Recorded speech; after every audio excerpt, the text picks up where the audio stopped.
மகாராணி அவர்களே, இன்னும் 24 மணி நேரத்திற்கு ஏதும் சொல்ல முடியாத அவல நிலை. எந்த நேரத்திலும் எது வேண்டுமானாலும் நடக்கலாம். அந்த ஹுதாதான் காப்பாற்ற வேண்டும்.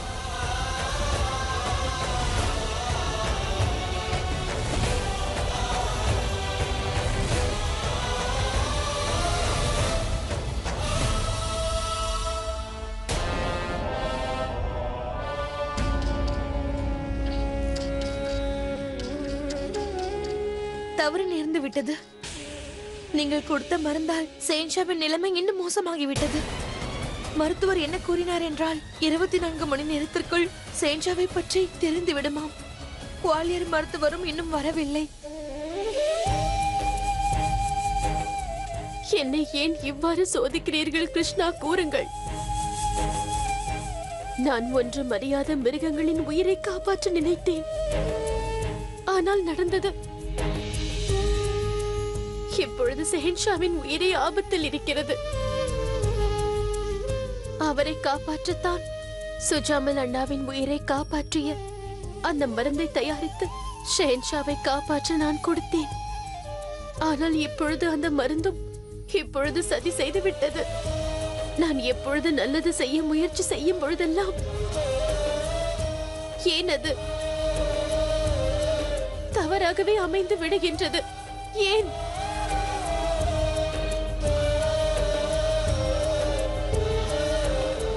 ஜோதா, வா என்னுடன்.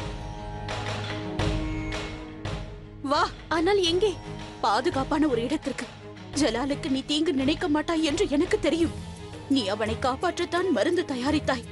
ஆனால் அது எதிர்மாறாக வேலை செய்து விட்டது. நான் கூறினேன் அல்லவா, ஏதேனும் ஒரு வீரன், ஒரு தாசி, ஒரு பேகம் இந்த மாளிகையில் இருக்கும் யார் வேண்டுமானாலும் உனக்கு எதிரியாக மாறலாம். இன்று இரவு ஜலால் எவ்வளவு ஆபத்தில் இருக்கிறானோ அதே அளவு ஆபத்து உனக்கும் இருக்கிறது. இனி நீ இங்கு இருக்க கூடாது. உன்னை பாதுகாப்பான இடத்திற்கு அழைத்து செல்ல வேண்டும். வா என்னோடு. இல்லை அத்தை, இவ்வாறு தலைமறைவாகி ஓடினால் என்னை குற்றவாளி என்று நினைப்பார்கள். அதோடு ஷெஹன்ஷாவை இந்த நிலைமையில் விட்டுவிட்டு நான் வர முடியாது. உன்னிடம் கெஞ்சிக் கொண்டிருப்பது உனது அத்தை இல்லை ஜோதா, புரிந்து கொள். இந்த ராஜ்யத்தின் மகாராணியாக கட்டளையிடுகிறேன். இந்த கட்டளையை ஏற்று நீ நடக்க வேண்டும் என்று நான் விரும்புகிறேன். வா என்னோடு.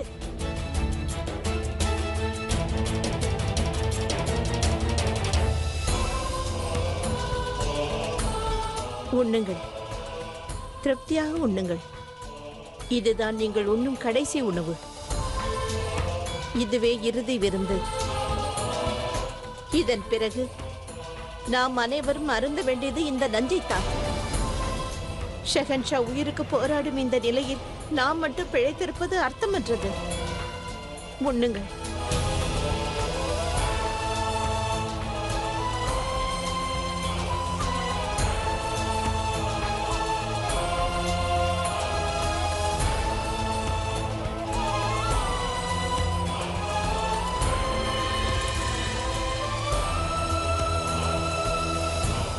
இதை உண்பதில் அனைவரையும் விட எனக்குத்தான் உரிமை இருக்கிறது சலிமா பேகம். ஏனென்றால் இந்த அந்தப்புரத்தில் முக்கியத்துவம் வாய்ந்தவள் நான் தான். ஆகையால் அனைவருக்கும் முன்பாக மரணத்தை நான் ஏற்றுக்கொள்ள வேண்டும் என்பது எனது தலையாய கடமையாகும். ஷெஹன்ஷா பிழைக்கவில்லை என்றால் பிறகு அவரது எதிரிகள் நம்மை தாக்குவார்கள். அரண்மனையையும் அந்தப்புரத்தையும் நம்மையும் அவர்கள் விட்டு வைக்க மாட்டார்கள். நம்மை அவர்கள் தூக்கி சென்று விடுவார்கள். இதில் எனக்கு உடன்பாடே இல்லை. ஆகையால் முதலில் நான் தான் மரணிக்க வேண்டும். ஷெஹன்ஷாவினுடைய வாழ்க்கையில் எனக்கு தான் அதிக முக்கியத்துவம் இருந்தது. அவருடைய வாழ்க்கையில் முதல் வாழ்க்கை துணைவி நானே ஆவேன். அதனால்தான்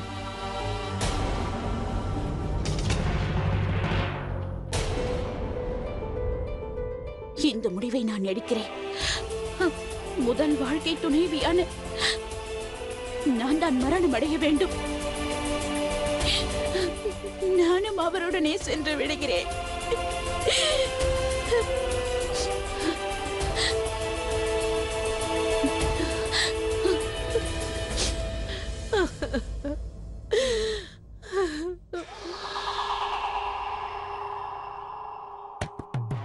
குதா, என்ன ஆயிற்று? என்னவாயிற்றா? சேன்ஷாவின் உடல்நிலை சரியில்லை. அதன் காரணமாக ஆக்ராவே சோகத்தில் உள்ளது. ஆனால் தாங்களோ இங்கு ஆனந்தத்தில் உள்ளீர்கள். நான் போதையில் இருப்பது மகிழ்ச்சியின் காரணமாக அல்ல. இந்த சோகத்தை தாங்க முடியாமல் போதையில் தள்ளாடுகிறேன். இதை நான் ஒப்புக்கொள்கின்றேன், எனக்கு புரிகின்றது. ஆனால் பார்ப்பவர்கள் சேன்ஷாவின் நிலைமையை பார்த்து நீங்கள் ஆனந்தமாக இருக்கிறீர்கள் என்று அல்லவா நினைப்பார்கள்? யா அல்லாஹ், பார்க்க கூடாதவர்கள் இதை பார்த்து விட்டால் என்னவாகும்? அதன் பிறகு உங்களை அரண்மனையிலிருந்து வெளியே அனுப்பிவிட்டால் அதன் பிறகு நானும் தங்களுடன் வெளியேற வேண்டியிருக்கும். வெளி உலகத்தில் 2 சப்பாத்திக்கு என்னென்ன வேலை செய்ய வேண்டியிருக்கும்? யா அல்லாஹ், அதை நினைத்தாலே என் தலை சுற்றுகின்றது. தலை சுற்றுகிறதா? இப்படி வா, நீயும் குடி. சீ, அல்லாஹ், இவள் ஒரு அதிசய பிறவி. ஷேன்ஷாவை சுற்றி இருப்பவர்களில் சிலர் இது போன்று தீய எண்ணம் கொண்டிருந்தனர். மற்றும் சிலர் மூழ்கும் கப்பலில் இருந்து தப்பித்துக் கொள்ளும் மாலுமிகள் போல் எதிர்வரும் ஆபத்துகளில் இருந்து தங்களை காத்துக்கொள்ள நினைத்தனர். தப்பித்தோம். தேவையான அளவு நகைகளை எடுத்துக்கொண்டோம். நம் வாழ்க்கைக்கு இதுவே போதும். ஷேன்ஷாவிற்கு பிறகு இந்த அந்தப்புறம் நாசமாக போகிறது. உன்னுடைய பொருட்கள் எங்கே? நான் என் சேன்ஷாவை விட்டு எங்கும் வர மாட்டேன். ஒருவேளை இறக்க நேர்ந்தால், யாராவது கடத்தி சென்றால்? அப்பொழுது இந்த விஷயம் எனக்கு உதவும். தற்கொலை செய்வது குற்றம்தான். ஆனால் சமயம் வந்தால் நான் இதை கண்டிப்பாக செய்வேன். எப்பொழுது? 24 மணி நேரம் முடியும். ஜலாலின் மரணச் செய்தி எப்போது வரும்? அதற்கு முன்பு குவாலியரில் இருந்து ஹக்கீம் வந்துவிட்டால்? தாங்கள் கவலைப்படாதீர்கள் உசூர். ஹக்கீம் ஆக்ராவிற்கு வரவே இயலாது. நம்முடைய சிப்பாய்கள் விழிப்போடு இருக்கிறார்கள்.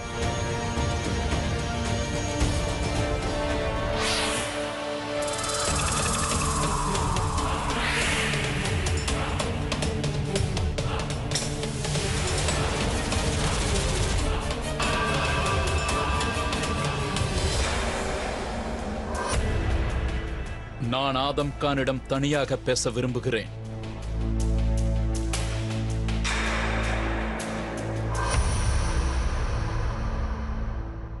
கூறு. பேச வேண்டியதை பேசிவிட்டாயே. உன்னுடைய பேராசை எவ்வளவு சிறகடித்து பறக்கிறது என்பதை என்னுடைய காதுகளால் நான் கேட்டுவிட்டேன். எனது ரகசியங்கள் வெளியேறும் பட்சத்தில் அதை தடுப்பதற்காக எதையும் செய்வேன்.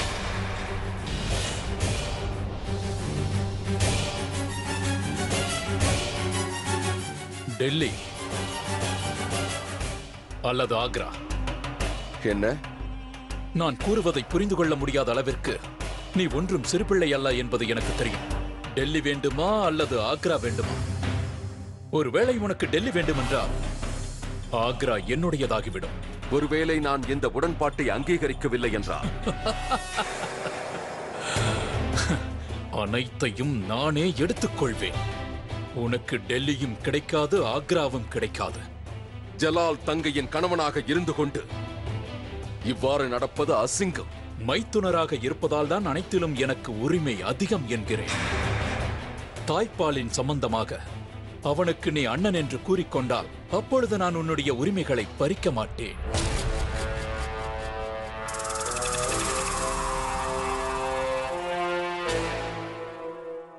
எனில் இந்த புதிய உறவை நினைத்து நாம் கொண்டாடுவோமா? கொண்டாடுவதற்கு எனக்கு நேரமில்லையாதாம். குவாலியரில் இருந்த அந்த வைத்தியர் ஆக்ரா வரக்கூடாது. கவலைப்படாதே, அவனை தடுக்க எனது ஆட்கள் சென்று விட்டனர். ஓ அல்லாஹ், ஆலோசிப்பதிலும் நீ என்னை போன்றவனாதாம். நானும் என்னுடைய ஆட்களை வழியில் நிறுத்தியிருக்கிறேன்.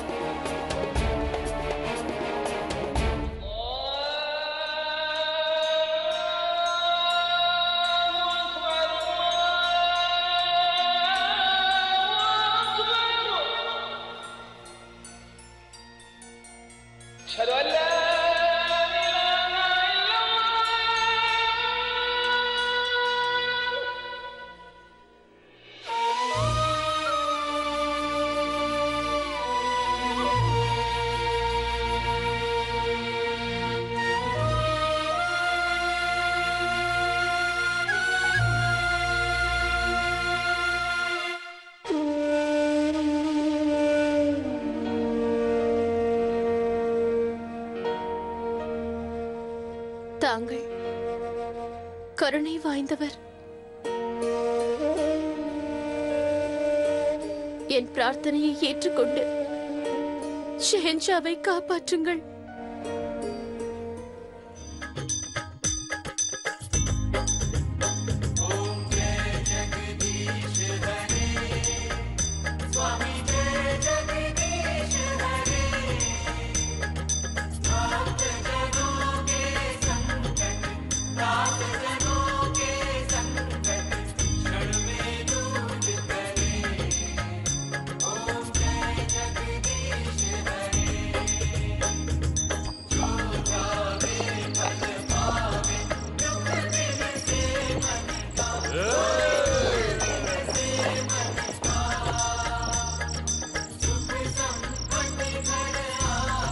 ஆதம் கானின் சிப்பாய்கள் எங்கு இருக்கிறார்கள்? இவர்களை பார்ப்பதற்கு ஷெரீஃபுதீன் சிப்பாய்கள் போல் இருக்கிறார்களே. ஒருவேளை ஆதம் கானின் திட்டத்தை பற்றி தெரிந்து கொண்டு ஷெரீஃபுதீன் அவர் ஆட்களை அனுப்பியிருக்கிறாரோ என்னவோ. நாம் வைத்தியரை அழைத்துச் சென்றே ஆக வேண்டும்.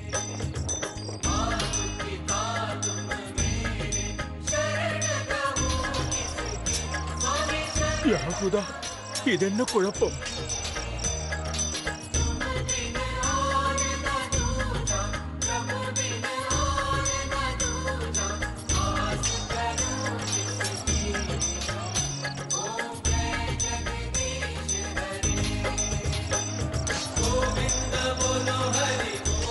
யா அல்லாஹ், இது ஷெஹன்ஷாவிற்கு அளிக்க வேண்டிய மருந்து. இது கீழே விழுந்து பாழாகி விட்டதே. இந்த சிப்பாய்கள் ஒருவருக்கொருவர் சண்டை போட்டுக் கொள்கிறார்கள். நாம் அங்கு சென்று மருந்தை தயாரித்துக் கொள்ளலாம். வாருங்கள்.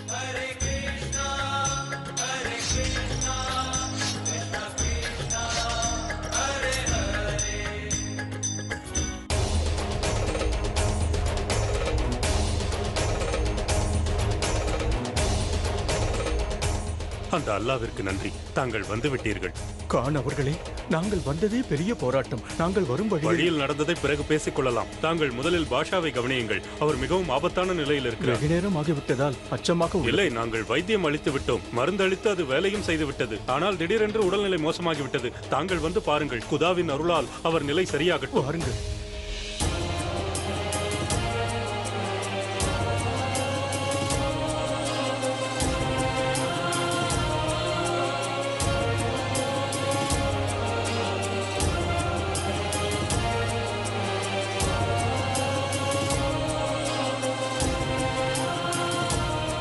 ஷெஹன்ஷாவிற்கு அளித்த மருந்தை ஒருமுறை என்னிடம் காட்டுங்கள்.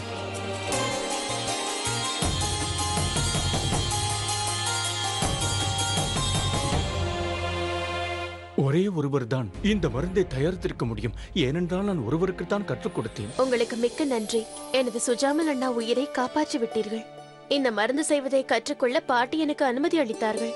இதை கற்றுக்கொள்வதற்கு நீங்கள் எனக்கு அனுமதி தந்தது மிகவும் சந்தோஷமாக உள்ளது. காற்று, நீர், நிலம், நெருப்பு, ஆகாயம் நம்பியவர்களை ஒருபோதும் அது கைவிடாது. இந்த மருந்தின் பிரவாகம் புது வாழ்க்கையை அளிக்கும். இந்த மருந்து வீரியம் மிக்கது.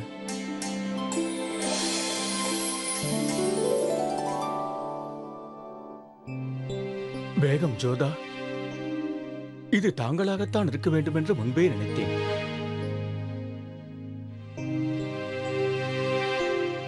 நீங்கள் ஆச்சரியப்படாதீர்கள். பல வருடங்களுக்கு முன்பு ராஜா பார்மல் அவர்கள் என்னை ஆமீருக்கு வருமாறு அழைத்தார். அவருடைய அண்ணன் மகன் சுஜாமலுக்கு வேட்டையின் போது இவ்வாறு காயமடைந்து விட்டது. அப்போதுதான் சுப்தே கான் அவர்கள் என்னை பற்றி பார்மல் அவர்களிடம் தெரிவித்திருந்தார். அப்போதுதான் நான் இதை ஜோதாவிற்கு கற்றுக் கொடுத்தேன். சரியான மருந்தை தான் ஜோதா அளித்திருக்கிறார். இது சரியான மருந்து என்றால் ஏன் காய்ச்சல் நிற்கவில்லை? காய்ச்சல் இதற்கு சரியான அறிகுறிதான். உடலில் ஏற்பட்ட இந்த உஷ்ணம் நோய்க்கிருமிகளை அழிக்கவே உருவாக்கப்பட்டது. புலிநகத்தில் இருக்கும் நுண்கிருமிகள் ஷெஹன்ஷாவுடைய உடலில் நன்றாக பரவி இருக்கும். அவைகளை இந்த காய்ச்சல் கொன்று கொண்டிருக்கிறது. ஷெஹன்ஷா விரைவில் குணமடைந்து விடுவார்.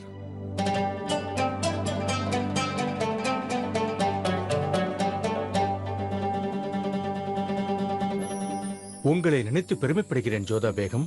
நல்ல வேலை செய்தீர்கள்.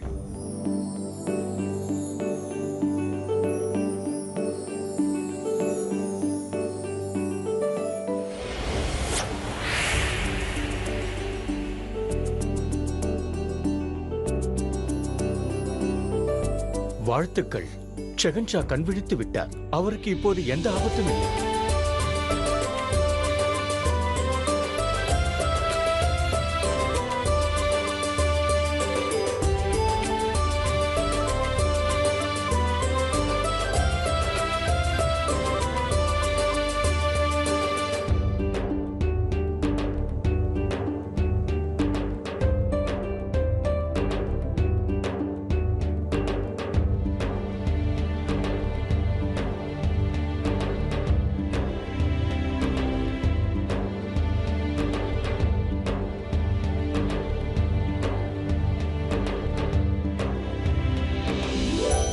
இல்லை ஷெஹன்ஷா, இப்பொழுது தாங்கள் தண்ணீர் அருந்தக்கூடாது.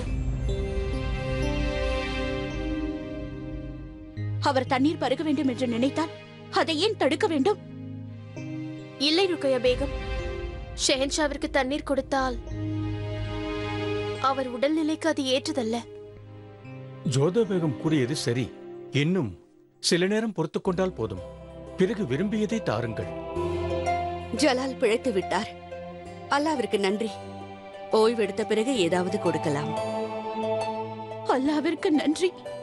உனக்கு ஒன்றும் ஆகவில்லை ஜலால். முகலாய சாம்ராஜ்யம் பாதுகாப்பாக உள்ளது. அனைவரும் அல்லாவிற்கு நன்றி கூறுங்கள். ஹுதா மீண்டும் ஜலாலை நமக்கு கொடுத்து விட்டார். ஆமீன்.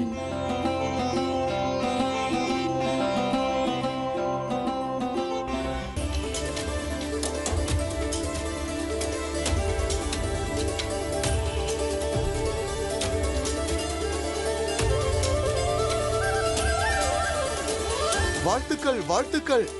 பாட்ஷா அவர்களுக்கு நினைவு திரும்பிவிட்டது. அவர் நலமாக இருக்கிறார். யா அல்லாஹ், என் ஜலால் பிழைக்கும் வரை ஒரு பருக்கை கூட உண்ண மாட்டேன் என்று நான் சத்தியம் செய்திருந்தேன். இத்தருணத்தில் நாம் அனைவரும் நமாஸ் செய்ய வேண்டும். குதா நமது பிரார்த்தனையை ஏற்றுக்கொண்டு விட்டார்.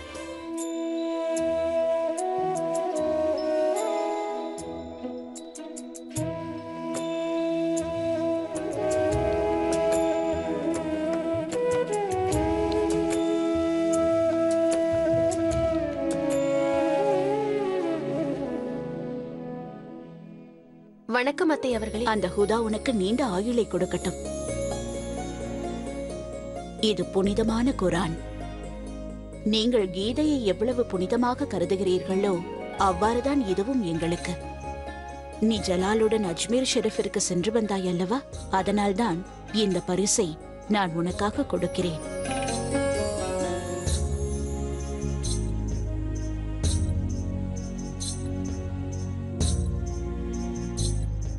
தாங்கள் அளித்த இந்த பரிசை நான் மிகவும் பாதுகாப்பாக வைத்திருப்பேன்.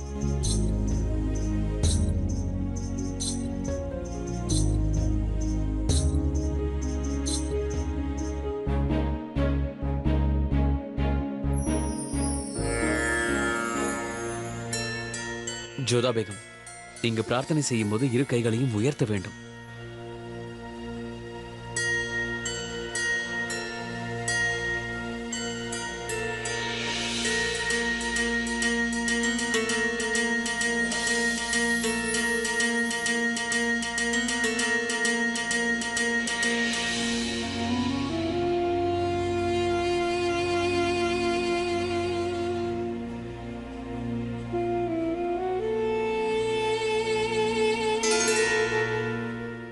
இதெல்லாம் உனக்கு எப்படி தெரியும் ஜோதா? நான் இதை அஜ்மீர் தர்காவில் ஷெஹன்ஷாவிடம் கற்றுக்கொண்டேன். என்ன, ஜலால் கற்றுக் கொடுத்தானா? சுபான் அல்லாஹ், அனைத்தும் தலைகீழாகி விட்டதே ஜோதா. நான் நினைத்தேன் எனது ஜோதா அவனுக்கு அனைத்தையும் கற்றுக் கொடுப்பாள் என்று. ஆனால் நீ ஜலாலிடம் கற்றுக்கொண்டிருக்கிறாய். நல்ல விஷயங்களை கற்றுக்கொள்வது என்றும் நன்மையே அளிக்கும் அத்தை. ஒவ்வொரு மதத்திலும் பூஜை செய்வது வெவ்வேறாக இருக்கலாம், ஆனால் பிரார்த்தனை என்பது ஒன்றுதானே. இறைவன் என்று வரும்போது அதன் புனிதத்தன்மை ஒன்றுதான் அல்லவா? அஜ்மீரில் எனக்கு நிறைய மன நிம்மதி கிடைத்தது. கோவிலில் இருப்பது போல்தான் எனக்கு தோன்றியது. அதே பக்தி, அதே அமைதி. மசூதியின் தொழுகையாகட்டும், கோவிலின் மணி ஓசையாகட்டும், எப்பொழுதும் குறிக்கோள் ஒன்றுதான். அதுவே கடவுளின் மொழியாகும். எனக்கு அங்கு கவாலியில் கூட பஜனை கீதம் கேட்டது. ஆனால் அதைவிட பெரிய விஷயம், ஜலாலின் இன்னொரு முகத்தை நான் அங்கு பார்த்தேன். அதை நான் கற்பனை கூட செய்து பார்த்ததில்லை. எப்படி என்றால், மீராபாய் அவளை பற்றி முழுமையாக மறந்து கிருஷ்ணரோடு ஐக்கியமாவாளே, அதுபோல ஷெஹன்ஷாவும் தான் ஒரு ஷெஹன்ஷா, பாட்ஷா என்பதையெல்லாம் மறந்து இறைவனோடு அவர் ஒருங்கிணைந்து விட்டார். யாரெல்லாம் ஷெஹன்ஷாவிற்கு இதயமில்லை என்று கோருகிறார்களோ அவர்கள் எண்ணம் முற்றிலும் பொய்யாகிவிட்டது. நான் தங்களுக்கும் கடவுளுக்கும் நன்றி தெரிவித்துக் கொள்கிறேன். தங்களால் தான் அஜ்மீருக்கு சென்றேன். உண்மையை கூற வேண்டும் என்றால், அங்கு சென்று பிரார்த்தனை செய்ததால் தான் ஷெஹன்ஷா பிழைக்க முடிந்தது. எனக்கு நம்பிக்கை இருக்கிறது ஜோதா. உன்னால் எனது ஜலாலின் வாழ்க்கையில் ஒரு புதிய திருப்பம் ஏற்பட போகின்றது என்ற நம்பிக்கை இருக்கிறது.